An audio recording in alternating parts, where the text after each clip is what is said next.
Hi, hello, and welcome back to Everso. I'm Ever, and this will be chapter 20 and 21 of The Clairvoyant Boy on AO3. Chapter 20. The Ghost of the Hero Killer. Fear. Fear and regret. That's what Tenya Ida was feeling at that given moment. That moment where he lay paralyzed underneath a villain who was planning to kill him. The hopelessness was nothing compared to what the boy had felt before, knowing he would be left to die, that no one was coming for him, that he would never be able to talk to his parents again or his older brother. Regret is what settled in his gut next. His brother would be so disappointed in him. The Ingenium legacy would die with him, as there were no other younger brothers, and Tensei didn't have children. So many things would be destroyed, simply because Tenya let his grief get the best of him. So many people would be killed. Tenya would die, as would Native. As would the multitude of civilians Tenya would never be able to save. All because he let his emotions cloud his vision, and all because he let his temper get the better of him. Finished with his monologue, Stain raised his katana even higher. He was aiming to kill. Tenya took a deep breath and prepared to have his guts spilled across the sidewalk. Except the blow never came. No, it was impeded by a green-haired boy. A boy who shot from the roof to land a strong kick to the side of the villain's head. Stain stumbled to the side, somehow still conscious. His hand went into the now bleeding gash by his ear. A demonic smile stretched across the villain's face. "Where did you come from?" Stain sneered. "Trying to play hero." The mentioned hero did not respond. Instead, he turned his head slightly to the side, as if he were listening to something. Stain watched the boy, most likely in curiosity. Tenya also took a moment to look at his savior, and he almost gasped what he did. Tenya recognized the boy. He was one of the students who had come third in the sports festival, the general education student that had come in third. The boy likely had no combat experience, practically fated to lose against an opponent like Stain. "You have to get out of here," Tenya told the boy. You don't have the training, he will kill you. This is my fight, and I will finish what I started." The look of disgust that had been focused on Stain was turned to Tenya. If the boy could move, he would flinch. "You don't have much experience either. Last I checked, I placed higher than you in the festival. If it's anyone that should be leaving, it should be you. Especially under the unheroic acts you've committed," the boy told Tenya, green curls blowing in the wind. Tenya couldn't stop the guilt from swelling in his chest. The boy was right. If Tenya had been any less selfish, then his first concern would have to be Native. But instead, he had foolishly attacked Stain, not caring if the hero would die because of it. He was pulled from his self-deprecation thoughts as Stain's raspy voice carried through the alley. "You took the words right out of my mouth," the villain chuckled. "I like you, so I will strike you a deal. If you leave right now, I won't kill you." The boy, Midoriya, Tanya was reminded, raised an eyebrow. Can I take these two with me? The small flicker of hope Tanya felt was swiftly squashed when Stain started to laugh. How the villain found all of this amusing was beyond him. Of course not, the man said. They have to pay for what they've done. Midoriya shifted on his feet and raised an eyebrow. What about one of them? Can I take one?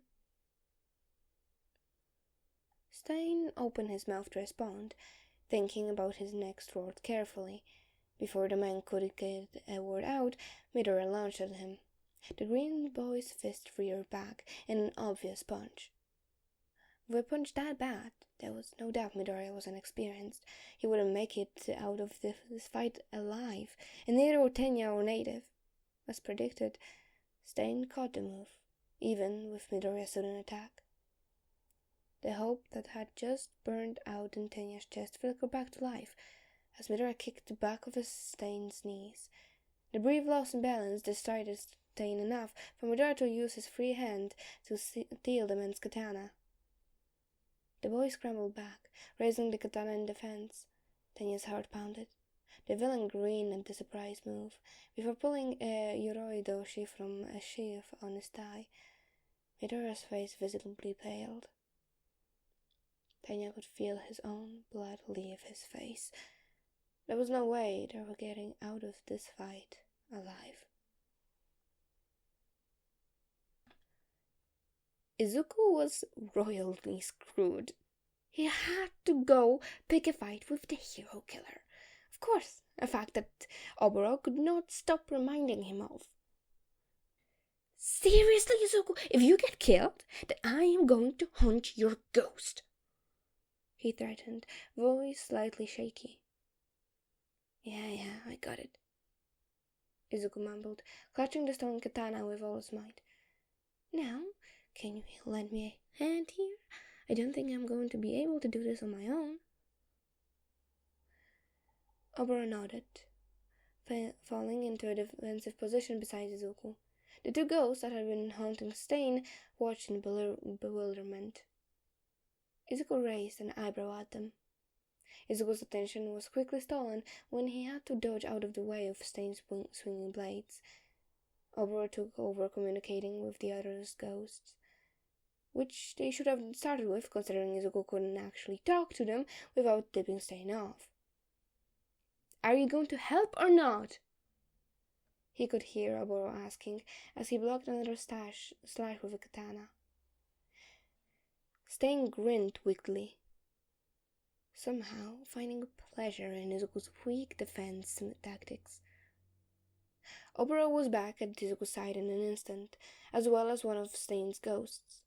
She stretched out a hand, and Izuku was quick to transfer some energy. Izuku could barely spot her through her pitch-black hair as she floated to a nearby roof. The remaining two wrapped their pinkies together, giving Oboro the energy to launch a strong kick to Stain's ribs. Suddenly distracted by the sudden move, as well as the pain most likely booming across his side, Stain turned to Oboro. Even though he couldn't see the ghost, Stain grabbed another blade to swing at where the unexpected contact had come from. All Oboro had to do was unlatch his pinky before he became intangible again. Izuku took Stain's moment of distraction to steal the Yoroi doshi from Stain's other hand, leaving him with one blade once again. Izuku scrambled back before Stain could swing at him again. Then he tossed the knife far behind him. He could hear the sound of the blade clattering on a nearby roof as Stain began to laugh.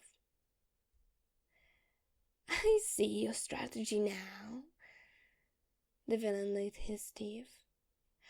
You plan to slowly dwindle my supply of knives, then I'll be defenseless, right?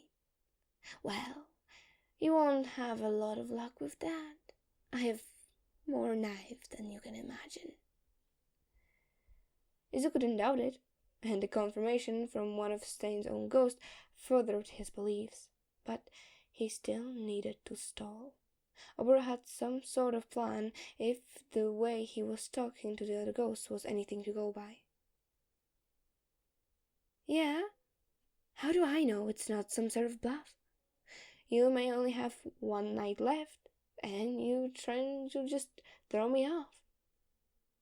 Izuku accused, watching from the other corner of his eye as the ghost formed a chain leading to Stain.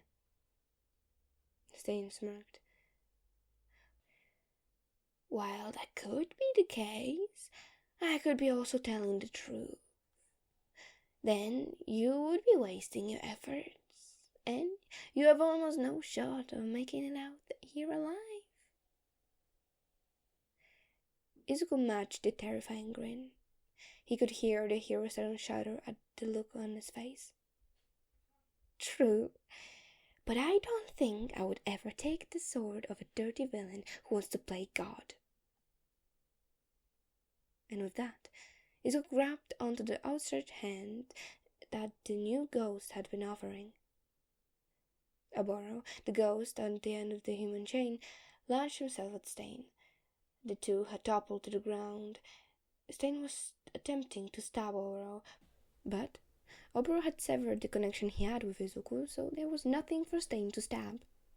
Then the villain, when he was extracted, didn't pay any mind to the fire that had been set on one of the roofs above. However, because of the severed connection, there was nothing to hold the villain down, and Izuku wasn't stupid enough to launch himself onto a knife-wielding man. Oboro and Stain both got up. The ghost immediately apologized. Sorry, I was going for his skull, but I missed. Izuku quickly made eye contact and nodded at the ghost, suddenly letting him know that it was fine, and Izuku didn't blame him. The living boy was quick to turn back to Stain, who was shaking with anger. I am done playing your games, hero. He spat the word like it was a curse, before charging into Izuku, knives at the ready.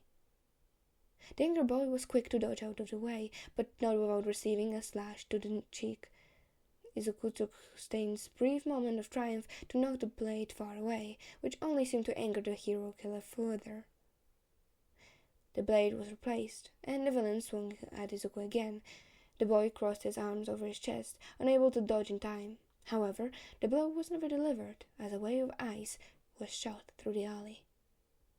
Shoto Todoroki stood at the entrance, his eyes quick and calculating. With the villain incapacitated via the ice on his ankles, he began to speak.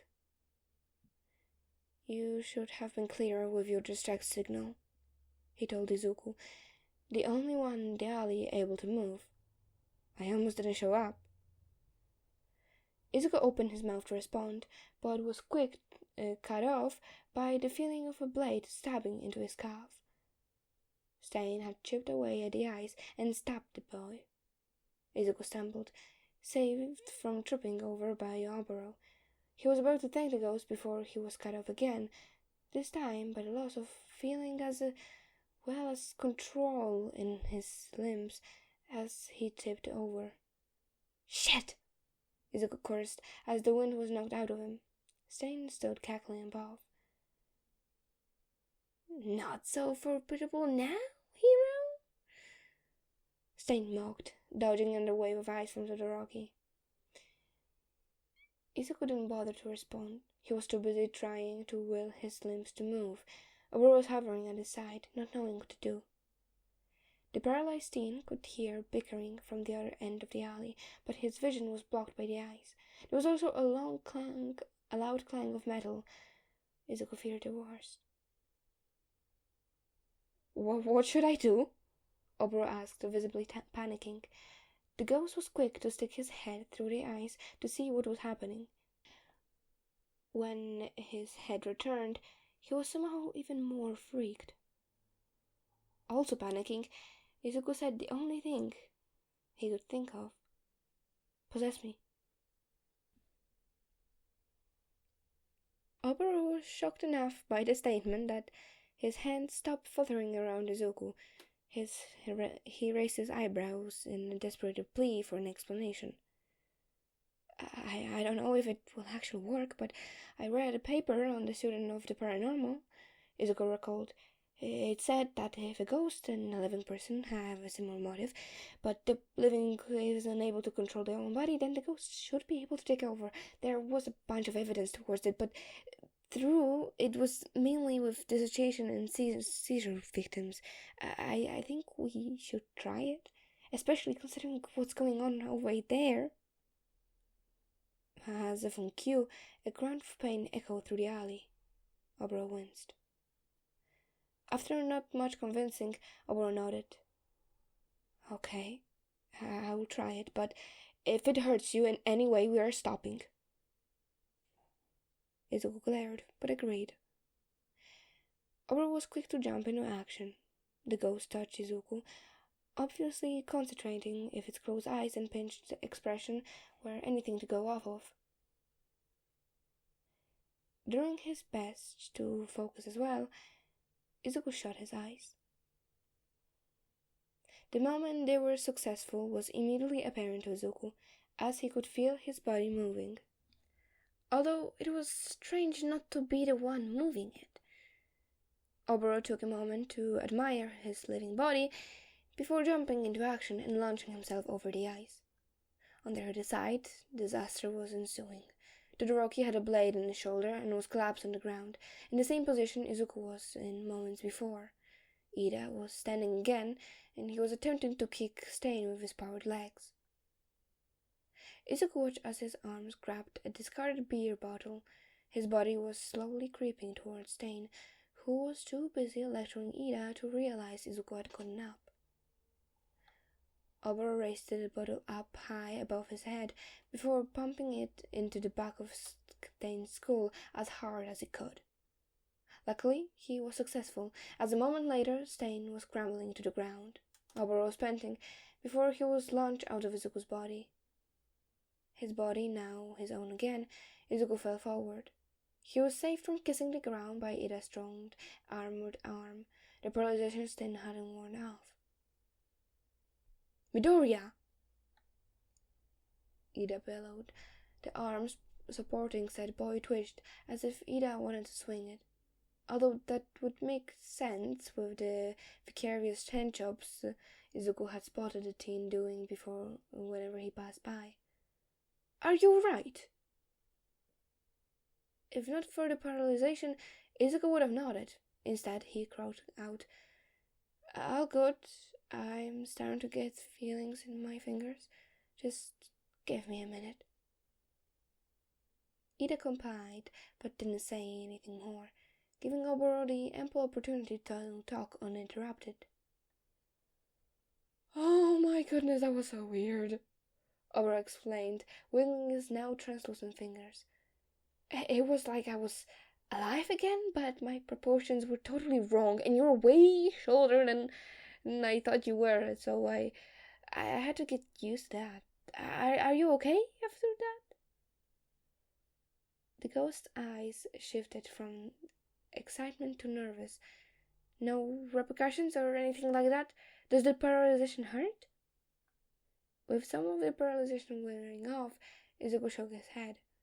His fingers were not mobile enough to sign, so he left it at that. At that point, Todoroki was walking around again. The scarred boy was making his way over to Native, who, it seemed, was also gaining feeling in his own limbs. As soon as Izuku felt right enough to walk, he gave Ida a pat on the arm. The arm boy seemed to understand well enough, as he immediately moved his arm. Izuku straightened up and went to properly restrain Stain. Unfortunately, he had forgotten about the knife in his calf, and the pain sent him tumbling back to the ground. Ida was not quick enough to save Izuku from falling into the pavement, but Izuku's recently unfrozen arms were now able to save him from knocking himself out. Both Oboro and Ida were quick to make it to Izuku's side, but their efforts were for nothing as Izuku waved them off. I'm fine. Make sure Stain is restrained, he told mostly Ida, but part of the message was for Oboro. The living teen only hesitated a moment before nodded and complied. Oboro, unable to actually help, stayed by Izuku's side. I am so sorry, Oboro said, applying his best medical air he could while only touching Izuku, which turned out to be applying pressure to his bleeding parts of the wound. The adrenaline was pumping so much I totally forgot about that, and it's just been so long since I was actually injured, and I kind of forgot about it, so I am so. Izuku raised a hand to cut him off. It's fine, he mumbled, hands busy supporting himself. From the corner of his eye, Izuku could see Native approaching. He quickly spun around to make sure the hero wouldn't be able to do anything without being spotted. Native's eyes widened slightly, as if he wasn't expecting Izuku to whip around so suddenly. The man was quick to crouch in front of Izuku and smile softly. Hey, thanks for what you did back there. The man's head tilted slightly as his smile grew. Think I can help you out now? I don't think it would be a very good idea to walk on that. He motions to Izuku's bloody leg. Conscious of Todoroki, who was moving to help Ida out of stain, Izuku's eyes narrowed. How would you help me exactly? The hero jabbed a thumb over his shoulder. I was thinking I could just carry you on my back, if that's right with you. Oboro decided to pop out from beside Izuku. I think that's probably a good idea. You'll be able to make a quick escape if he tries anything, and now be there the entire time. Reluctantly, Izuku nodded, giving Native permission to hoist him onto his back. The hero lifted him, which gave Izuku a perfect vantage point to watch Ida and Todoroki drag a tied-up, unconscious Stain out of the alley. Native and Ida both went to thank the others, as well as apologize. Izuku was too tucked out to tune into whatever the conversation was, though. He was quite startled to see a few heroes gathering, most staring in awe at the Stain villain. Izuku just rested his head on Native's shoulder. The earlier adrenaline was starting to wear off, so the stab wound was starting to sting. The adrenaline was quickly raced back when he ripped off Native's back and thrown into the sky. Izuku yelped as the sharp talons dug into his sides, and the sound of horrific screaming filled his ears. Looking up, he could see another amalgamation of souls. This time, the creature had long, bat-like wings sprawling from its back. Izuku tried to thrash out of his monster's grips, but the claws only dug in harsher. Looking down at the ground below, Izuku grew nauseous. The only thing saving him from hurtling all over the beast was Oboro, who was spinning his way up to Izuku. However, before the ghost could reach him, Izuku was falling back down towards the ground. The talons had been digging into his ribs had now been released, causing the earlier clogged wounds to actively bleed and throb. Blood wasn't the highest priority at the moment, as Izuku was hurling towards the concrete below at a high speed with no chance of survival. As dazed as he was, Izuku could feel someone grab to his collar right before he smacked to the sidewalk, successfully stopping his descent. He used the last of his strength to look up to see the villain's stains dragging him from across the pavement.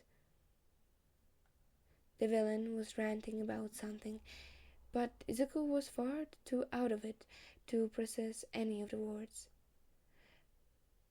The only thing that wasn't blurry was Oboro, who was waving a hand in front of Izuku's eyes.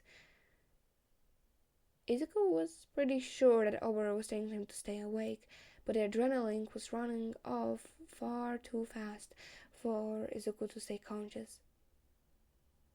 The last thing Izuku saw before blacking out was Stain collapsing to the ground and the heroes rushing towards him. Chapter 21. The Ghost of Fear.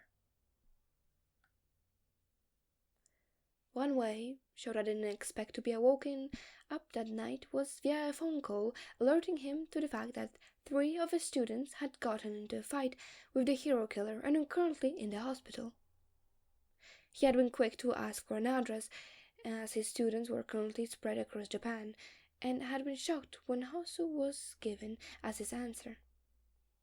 Sure, Stain had been seen in Hosu, but Shota would have guessed he moved on by now, especially since he didn't have 3 students in Hosu. He knew that Ida and Todoroki were stationed there, but there was nobody else even remotely nearby.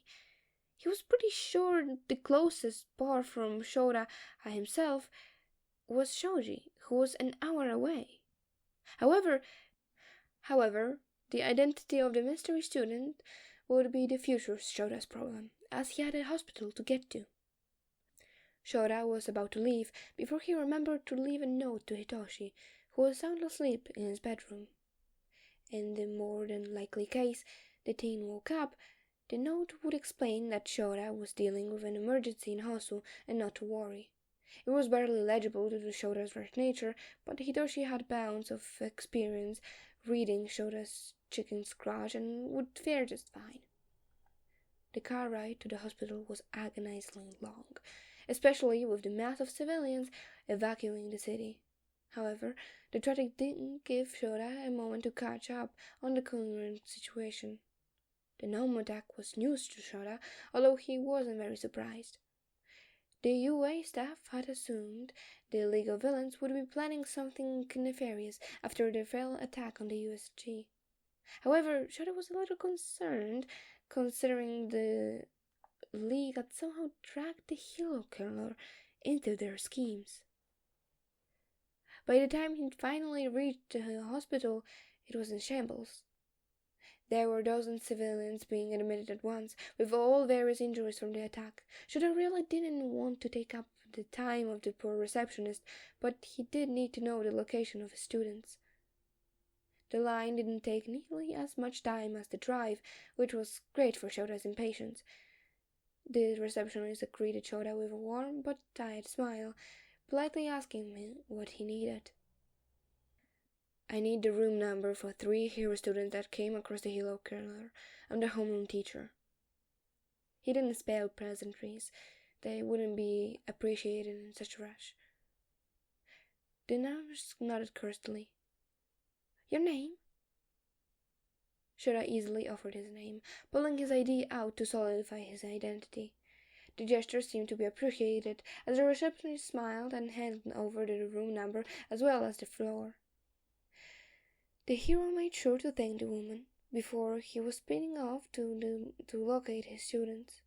Bustling hallways caused the trek to take longer than it should have, but Shota tried his best to be patient. It would be illogical for him to complain, as it would only delay him in locating his students further. When Shota finally reached the room he had been given, he took a moment to collect himself. Just as he was about to reach for the handle, the door was swung open by a panicked Ida. The teen startled when he came face to face with his homeroom teacher. A look of guilt flashed across his face, but was quickly replaced with the earlier panic. "Sensei!" he bellowed, a little too loud for a hospital. "It's good that you're here. There's an emergency." Shota raised an eyebrow in concern before stepping further into the room. There were 4 beds, 1 in each corner. 2 had been empty but messy sheets, implying that once there was someone, while the other held a disorienting look into the Rocky.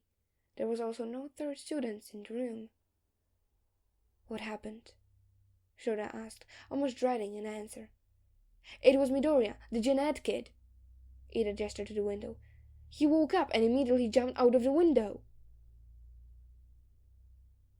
A quirk-induced shout of "What?" came from behind Shota, causing the pro to rip around. There stood a panicked-looking Hisashi, whose green eyes were blown so wide Shota thought they might fall out. The English teacher was quick to look at the Rocky, who nodded in confirmation, before practically sprinting to the open window. The relief sigh from Hisashi cleared the worst of Shota's fears, and honestly, the kid shouldn't be alive, considering they were on the third floor. If Hisashi was relieved, then it meant that the kid wasn't panicking on the asphalt. However, it did open another issue for the couple, considering they did not know Midori's whereabouts, nor how injured the kid was. At least one of the questions could be easily answered, Shota thought before turning to Ida. Do you know what his injuries were? Ida put a finger to his chin, thinking it over. I don't know all the details, the teen warned, but I know he had a stab wound in his calf, as well as few punctures near his ribs. I don't know anything else, though.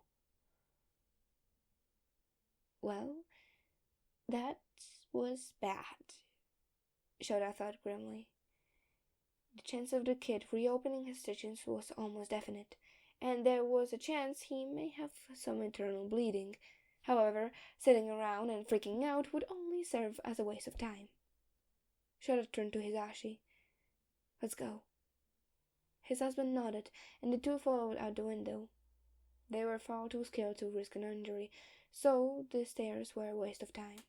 Once safely on the ground, the two turned opposite directions, far too in sync to need words.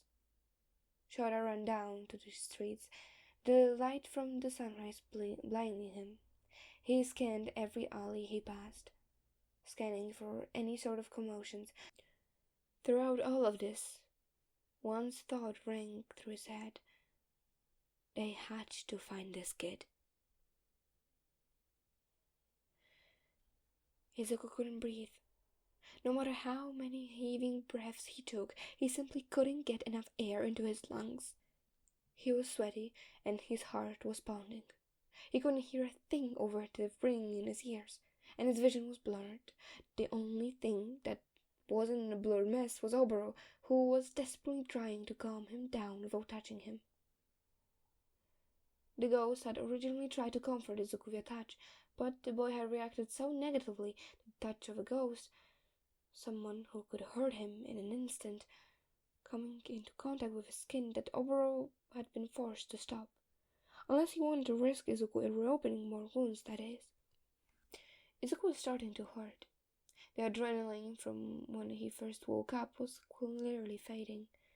He was also positive he ripped some of the stitches in his ribs, but he couldn't go back to the hospital, not when he had woken up there. It had all been too much. The smell of antiseptic, the familiar IV pumping strange drugs inside of him. The window had been unlocked. He wasn't going to throw away the opportunity to escape.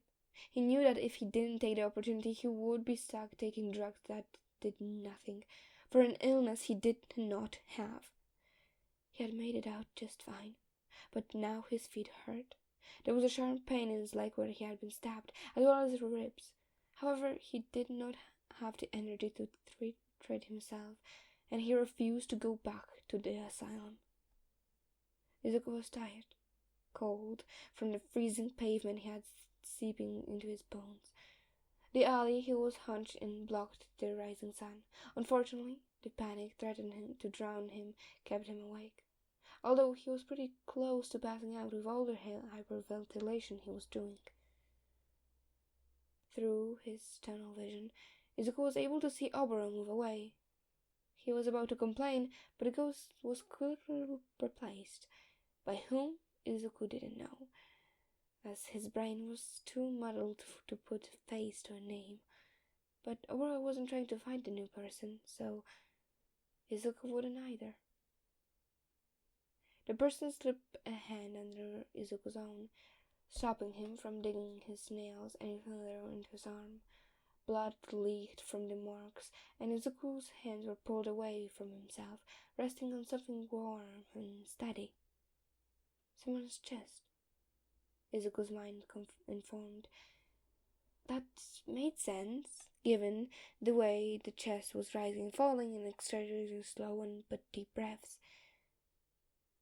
Izuku did his best to copy the breathing. It took a few tries, but eventually he was calm enough to recognize the person in front of him. It was Eraserhead, Bakugo's homeroom teacher. Upon noticing his hands on the hero's chest, Izuku pulled away. The man led him, but kept a watchful eye that his breathing was still slowing down. Izuku's hands moved to his own chest, lightly scratching on his sternum. Eraserhead didn't pull his hands away either. "Good job," the man praised, when Izuku's breathing had finally gone back to normal. If he wasn't so shaken, Izuku would probably have been embarrassed. Instead, his gaze flickered toward Oboro, who offered a small smile and thumbs up. "Are you ready to head back to the hospital?" the man asked, raising an eyebrow. Izuku's breath hitched, and his eyes widened. He shook his head vigorously, the movement making him dizzy. Eraserhead's brows furrowed in concern. "Are you—" Eraserhead paused. "Afraid of the hospital?" Izuku nodded, choking back a sob. Wet, hot tears began to pour down his cheeks. Eraserhead reached out a hand to comfort him, but pulled away when Izuku flinched. "Okay, kid. It's okay," he comforted, keeping his hands on his knees. "Can we make a deal?"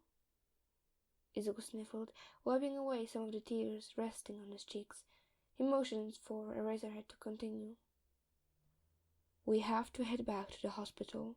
You have injuries that need professional attention." At Izuku's crestfallen face, he held up a hand.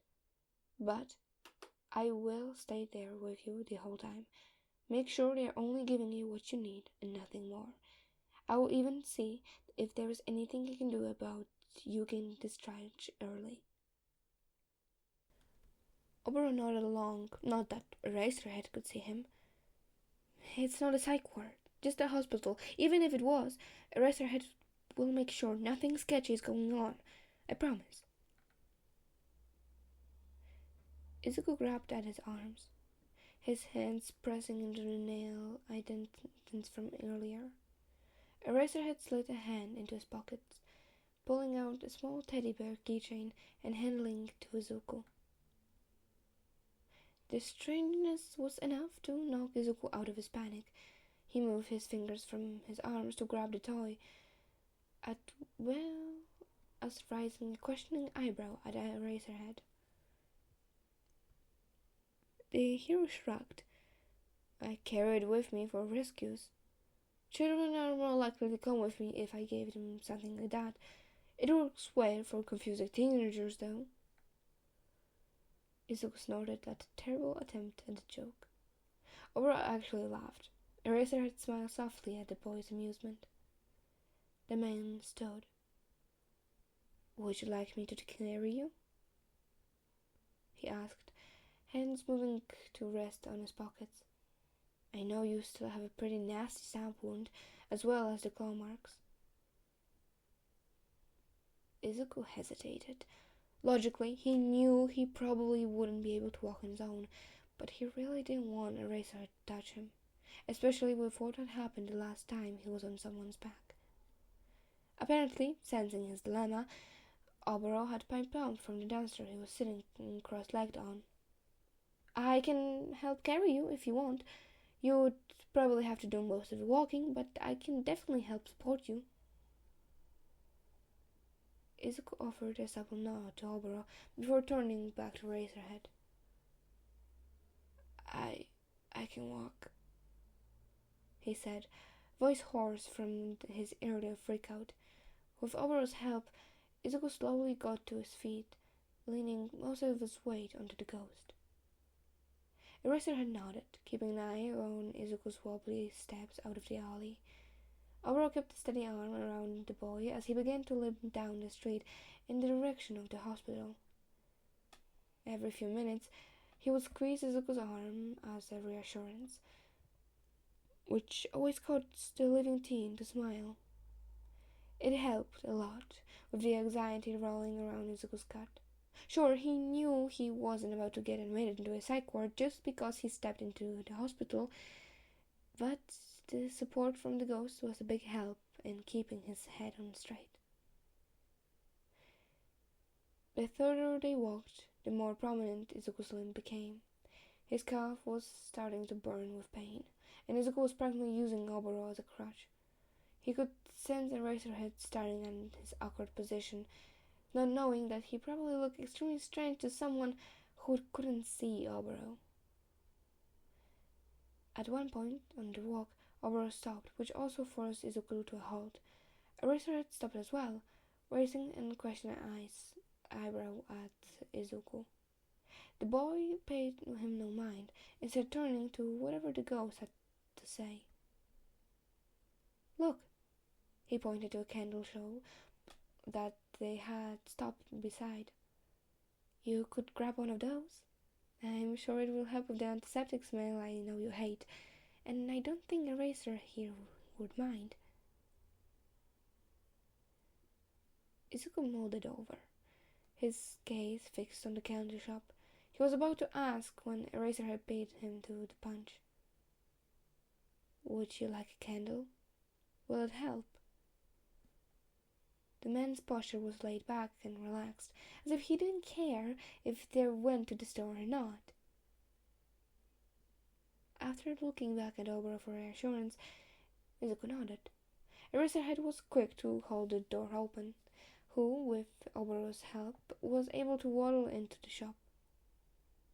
The shopkeeper was a teenager, probably somewhere from in North America if her facial features were anything to go off of. She also had light blue skin and periwinkle-colored hair. She glanced at Izuku's odd posture and hospital gown as he entered, but was quick to kill her curiosity and offer a warm smile and wave. Oboro waved back, even though she couldn't see him. Izuku decided to pass along the message, waving the hand not leaving on Oboro's shoulder. Eraserhead followed him inside, curtly nodding to the woman. She smiled back at him before turning her attention back to the paper she was filling out. 5 minutes, the man warned. Izuku nodded in understanding before stepping out of to one of the closest tables. He picked up the candle on the top of the stack, which seemed to be some sort of flower scent. He held it out to give Oboro an opportunity to sniff it, and Oboro wrinkled his eyes in thought. "It's not bad, but it's very strong," he said before tapping on the lid of another candle. "Try this one." Izuku complied, smelling said candle before offering it to Oboro. It smelled a lot like cinnamon, which Izuku wasn't the biggest fan of, so he set it down before getting Oboro's opinion. The third candle he tried was by far the best. The slightly sweet but not too strong smell was comforting, like being wrapped in a big fuzzy blanket. When Oboro offered the candle up to Oboro, the ghost didn't hesitate to smell it, but when he pulled away, he just took a moment to stare at the wall.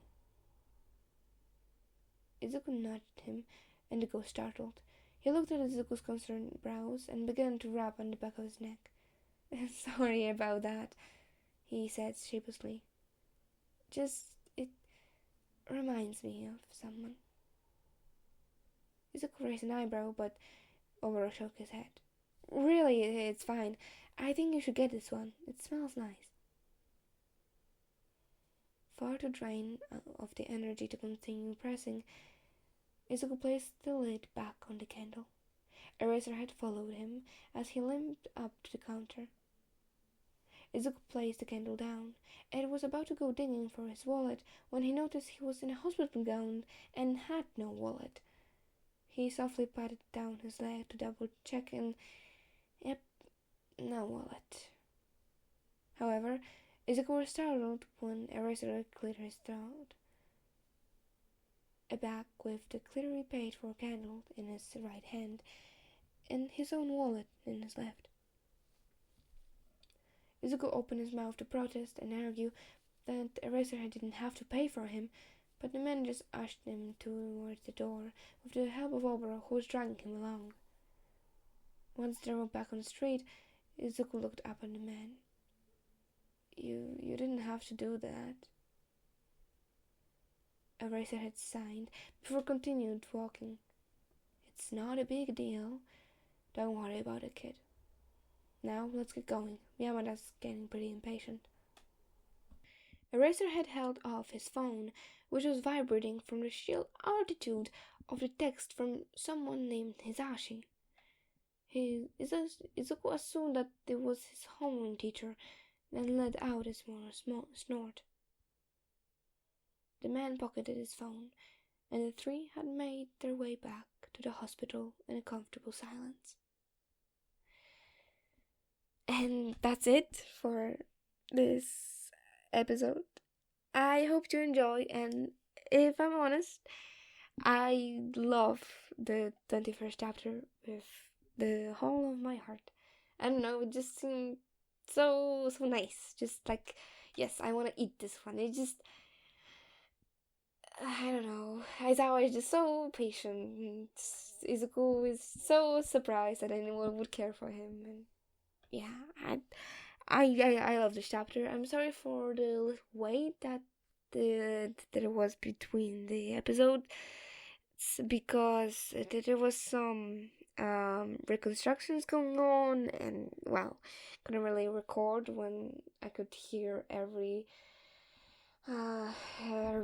every ball that they were screwing onto. So yeah, but I hope that now it will be more consistent. I try to post at least once a week, or at least one of us will. If not me, then so. But I don't know how that will get, because sometimes it doesn't go on very well. But yeah. However, have a great night or day, and bye bye.